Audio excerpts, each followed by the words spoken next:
30 years back 1994లో 100 రూపీస్తో చాలా వస్తువులు కొనగలిగే వాళ్ళం.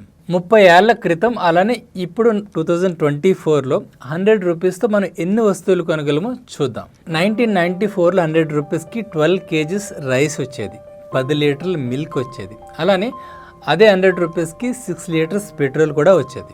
2024లో 100 రూపీస్కి 2 kgs రైస్ మాత్రమే వస్తుంది. అలానే పాలు చూసుకున్నట్టయితే 1.5 లీటర్ మాత్రమే వస్తున్నాయి. ఇంకా పెట్రోల్ చూసుకున్నట్టయితే 100 రూపీస్కి 1 లీటర్ పెట్రోల్ కూడా రావటం లేదు. అప్పటికి ఇప్పటికి 100 రూపీస్తో కొనగలిగే వస్తువుల్లో ఇంత తేడా ఎందుకు వచ్చింది?